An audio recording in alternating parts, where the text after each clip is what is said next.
मेरे अजीज दोस्तों, नमस्कार। आज 19 जून 2020 है, दिन है शुक्रवार, और आज के इस AFEIS के लाइव मैनेजमेंट में मैं डॉक्टर विजय अग्रवाल आप सभी का हार्दिक रूप से स्वागत करता हूं। फ्रेंड्स, फिलहाल हम लोग डिप्रेशन के कारणों को जानने और समझने की कोशिश कर रहे हैं, और इस कोशिश में मैंने विचारों के उत्पादन पर आप सबसे काफ़ी विस्तार से बातें की हैं। और उसके तहत जो मैंने अपना मैसेज कह लीजिए या अपने विचार आप लोगों तक पहुंचाने की कोशिश की है, वो ये सबसे मुख्य बिंदु जो इसका रहा है वो यह कि विचार आते रहेंगे, क्योंकि हमारे मन का या मस्तिष्क का स्वभाव ही है विचार करना। बाहरी परिस्थितियां विचारों को लाती रहेंगी, उत्पादित करती रहेंगी, लेकिन सबसे अच्छी बात यह है कि उन विचारों का हम अपने ऊपर कितना प्रभाव पड़ने देना चाहते हैं, यह नियंत्रण पूरी तरह से हमारे अपने हाथ में होता है। मित्रों, आज इसी क्रम में मैं आप सबसे कुछ उन और कारणों की तरफ आप सबका ध्यान आकर्षित करना चाहूँगा जो हमारे विचारों को विचलित करने का काम करते हैं। देखिए, अगर हम अपने विचार में बिल्कुल दृढ़ हैं, अटल हैं, लेकिन अच्छे सेंस में, नहीं तो आप निराशा के विचार में भी दृढ़ रह सकते हैं।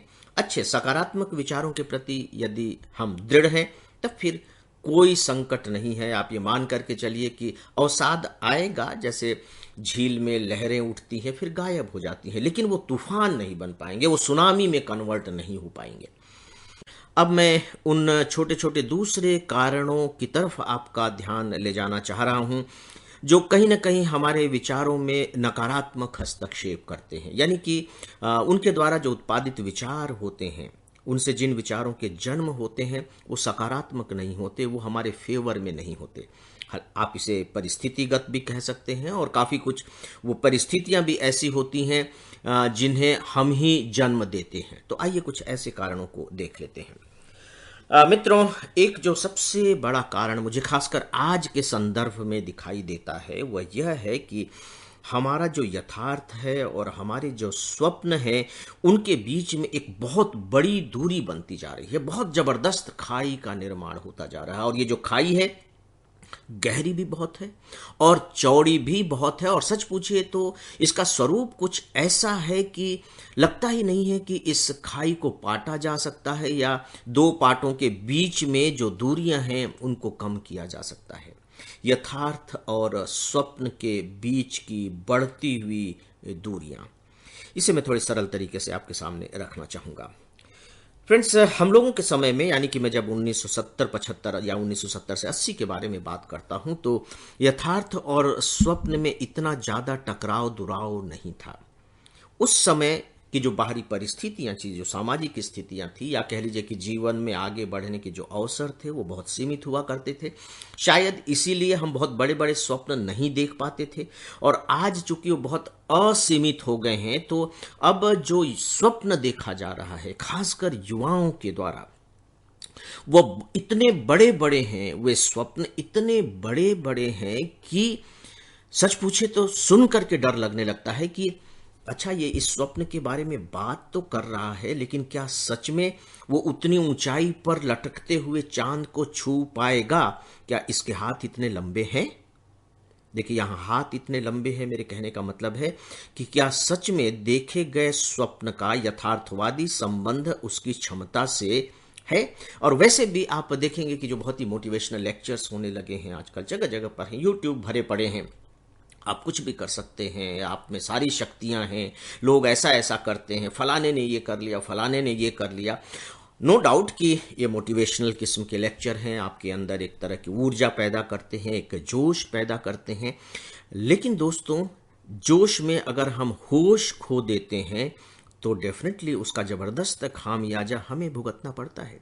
देखिए, जोश में आकर के हम कुछ भी निर्णय ले देते हैं कि हम ये बनेंगे, हम ये करेंगे, फलाना फलाना करेंगे।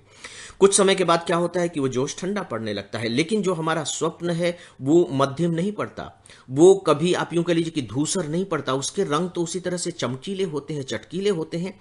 और सच पूछिए तो कहीं ना कहीं हम उस स्वप्न की दुनिया में रहने लगते हैं।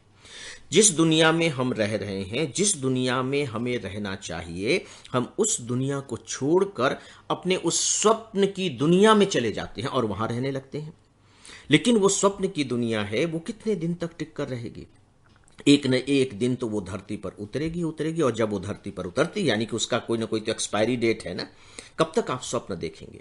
पता लगा कि उस समय इतनी बुरी तरह से धड़ाम से हम गिरते हैं कि वो चकनाचूर हो जाते हैं सारे के सारे स्वप्न। और जैसे ही स्वप्न चकनाचूर होते हैं, हमें ऐसा लगता है कि अब जी कर क्या करेंगे।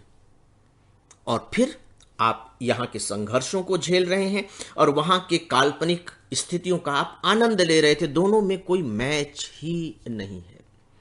दोस्तों, मुझे लगता है कि ये बहुत बड़ा संकट है, और खासकर आज के युवा पीढ़ी के सामने उत्पन्न ये बहुत जबरदस्त किस्म का अव्यावहारिक क्षेत्र उत्पन्न हो गया है। आयाम जीवन का आ गया है, और अगर इस बात को बहुत अच्छे तरीके से नहीं समझाया गया, समझने की कोशिश नहीं की गई, तो यह आगे चल करके डिप्रेशन के मामले में बहुत बड़े संकट को जन्म देने वाला बनेगा। आप देखिए, आप पेरेंट्स को देखिए, पेरेंट्स का अपने बच्चों के प्रति व्यवहार देखिए, अपने बच्चों से की गई उम्मीदें देखिए कि वो किस तरीके से क्या क्या अपने बच्चों के दिमाग में भरते हैं। लगातार उन्हें बूस्ट करने की कोशिश करते हैं, तुमको ये करना है, तुमको वो करना है। मनुष्य बनने की तो बात ही नहीं है, अच्छा जीवन जीने की तो बात ही नहीं है। बस इतने नंबर लाने हैं, ज़्यादा से ज़्यादा नंबर लाने हैं, अच्छे से अच्छे कॉलेज में एडमिशन हो जाए, अच्छा से अच्छा पैकेज मिल जाए। जब हम शुरू से ही उनके दिमाग में ये भर रहे हैं, तो स्थिति क्या होगी? और दोस्तों, जब पैकेज मिल भी जाता है तो क्या होता है?